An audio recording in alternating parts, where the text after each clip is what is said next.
My phone vibrated again with a frantic message from my son. Marcus, Mom, Grandma and Grandpa are moving all our stuff to the basement. They won't listen to us. I stared at the screen, disbelief flooding over me as my hands shook. Here I was, Elizabeth Morgan, 36, trying to get through another regular Tuesday at my law firm where I work as a senior paralegal, but instead, I was reading desperate texts from my kids about my in-laws' latest overstep. Your room is perfect for Lily, came my mother-in-law's text right after. She needs the space more than Marcus and Sophia. They can share the basement. It's finished, and they're old enough to understand. Lily, my brother-in-law Mark's 8-year-old daughter, the golden child, the one who could do no wrong, the one my in-laws had been bending over backward for ever since Mark lost his job and moved back home with her. I took a deep breath, my legal mind kicking in. Stay calm, document everything, please stop moving my kids' things. I typed back, we'll discuss this when I get home. There's nothing to discuss, came the immediate response. We've already decided the basement is perfectly fine for the kids. Marcus and Sophia were 14 and 12, and the basement had been strictly off-limits since we moved in. Too damp, too dangerous, too many exposed pipes, but now, suddenly, it was suitable for them to live there? I glanced at the photo of my mom on my desk, her smiling face a reminder of the promise I made her 5 years ago when she passed. She left me this house, asking me to always protect my children. 2 years after her death, my in-laws moved in when Robert, my husband, insisted they needed help with medical bills, just temporarily, he said. Now, they were acting as though they owned the place. Another text from Sophia, Mom, they're taking down all our posters. Grandma says they're too childish for Lily. I grabbed my purse and car keys. I'm on my way home. I messaged, stay calm, everything will be okay. The drive felt endless. I kept thinking about the document locked in my office safe, the one my in-laws had no clue existed, the one that would change everything. When I arrived home, the sight that greeted me made my blood boil. Marcus and Sophia sat on the steps, tears in their eyes. Their belongings were strewn haphazardly in the garage, books, clothes, gaming consoles, Sophia's art supplies, just thrown around carelessly. My mother-in-law, Helen, stood by the door, arms crossed, looking smug. Elizabeth, good, you're home. We've made some changes for Lily, she said, her voice oozing triumph. The children are making this difficult. I walked right past her, heading straight for my kids. Pack your bags, I said firmly, just the essentials for now. What? Helen's voice raised. Where do you think you're taking them? I turned to face her, my voice steady. To a hotel for now, since you've decided my kids don't deserve their own rooms anymore. Don't be dramatic, she scoffed. The basement is perfectly fine. Besides, Lily needs. Lily needs? I interrupted. What about my children's needs? Their privacy, their stability, their sense of security in their own home? This is for the best, my father-in-law, George, chimed in, appearing behind Helen. Lily's going through a tough time with her dad's situation. She needs a proper space to grow. I ignored them as I helped my kids grab what they needed. Robert was still at work, conveniently absent when his parents overstepped, though I knew he probably sided with them anyway. He always did. Mom, Sophia whispered, clutching her backpack, are we really leaving?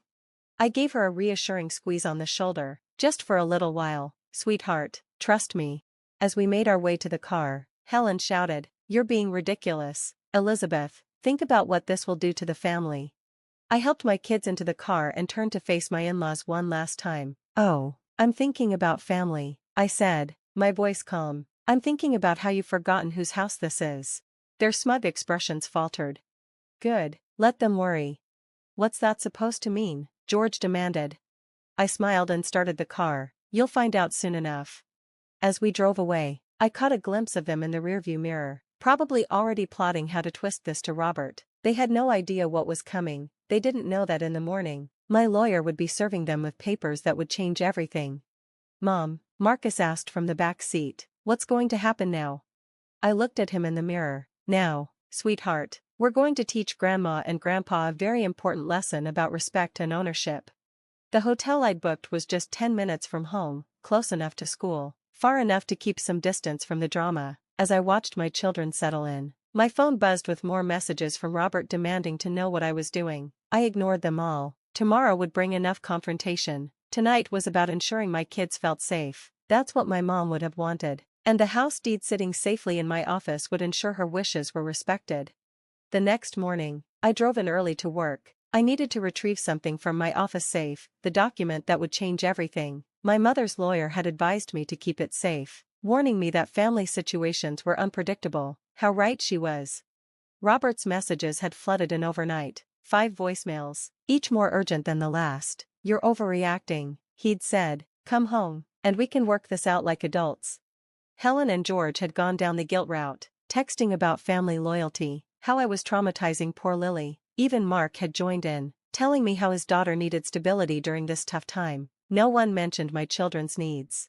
I retrieved the deed from my safe, along with the other papers my lawyer had prepared. The truth was, I'd been expecting something like this for years. Helen and George had been testing boundaries, seeing how far they could push. Moving my kids to the basement wasn't just crossing a line, it was trampling over it.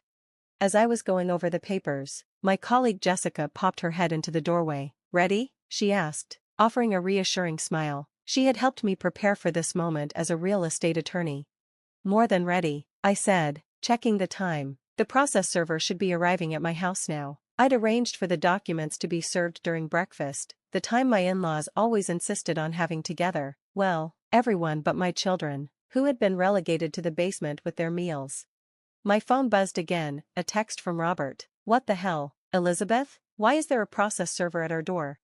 I didn't respond. Instead, I gathered my things and headed to the conference room. Robert had received a separate notice to attend a family legal consultation at my firm. He had no idea what was coming. The next hour crawled by as I kept checking my phone, watching the messages flood in. "Helen, this is outrageous. You can't do this. George, we're family. How could you treat us like this? Mark, my daughter needs stability. You're being selfish."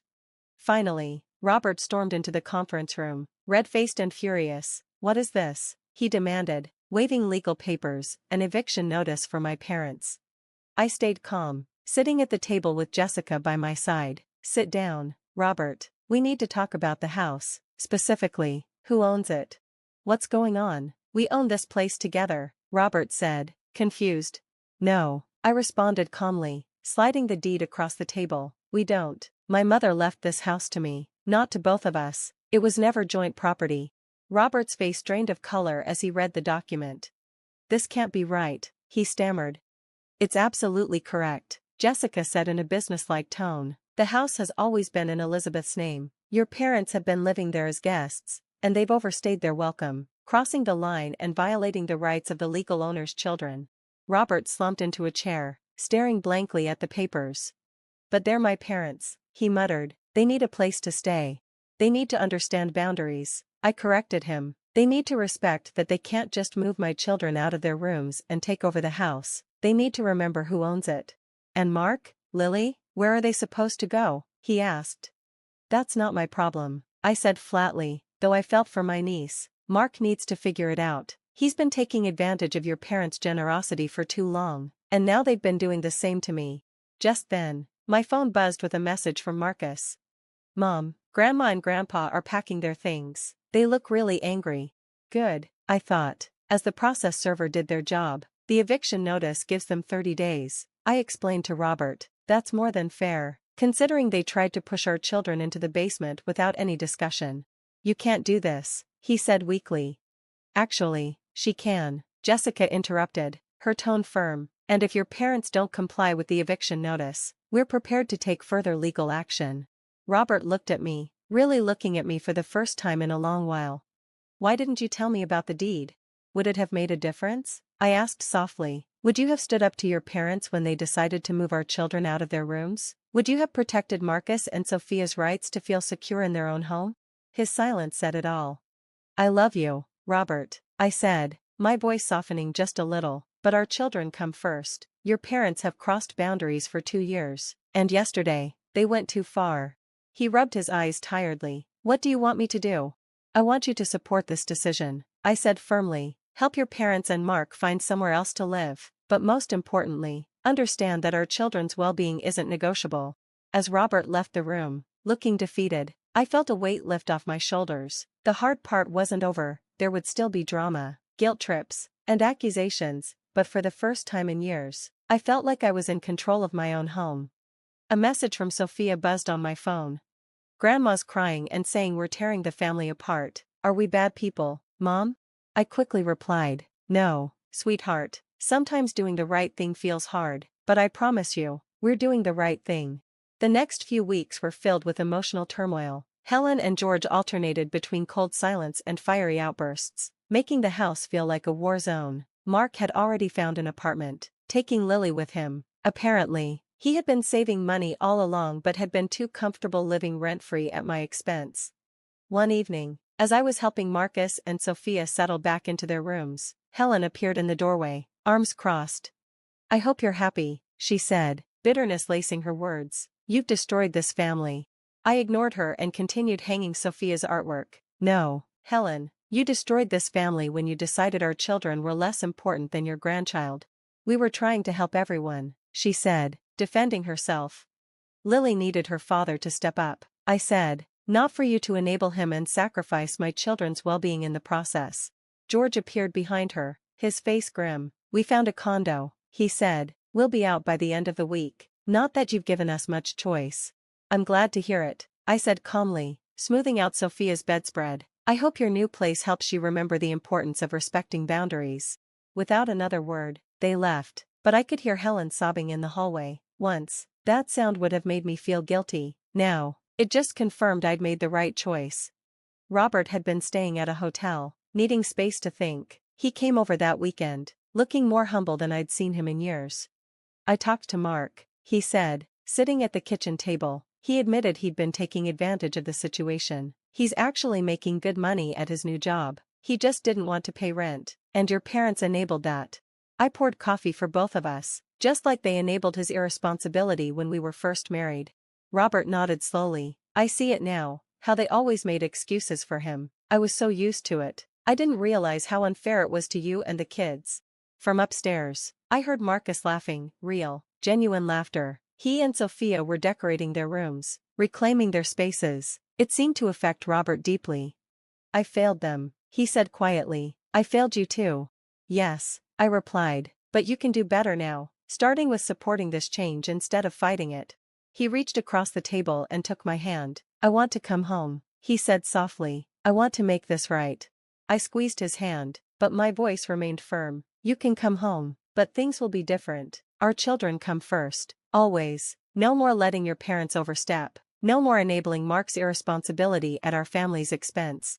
I understand, he said, and for the first time, I believed him. The day Helen and George moved out, there were no tearful goodbyes, no dramatic scenes. They packed their car in silence, pointedly avoiding me as I oversaw everything from the porch. But just before they left, Helen turned to me.